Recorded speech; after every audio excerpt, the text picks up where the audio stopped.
আসসালামু আলাইকুম ওরহমতুল্লাহি ওবরকাতু।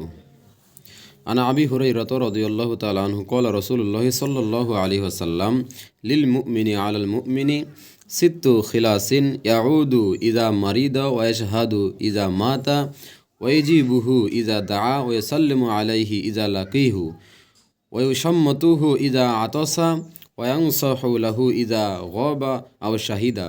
রাহুন নিসাই।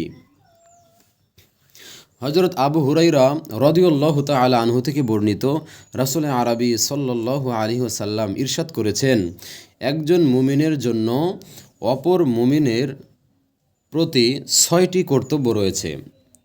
1 নম্বর, যখন সে রোগাক্রান্ত হবে তখন তার সেবা করবে।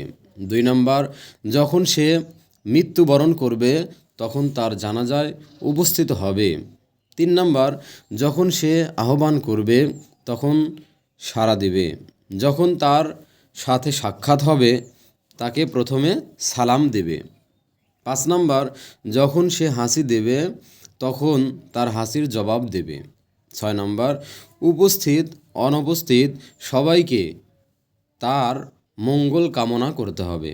তার মানে শেষের যে পয়েন্টটা, উপস্থিত অনুপস্থিত সবার জন্য মঙ্গল কামনা করতে হবে। হাদিসটি ইমাম নাসাই রহমহুল্লাহ বর্ণনা করেছেন।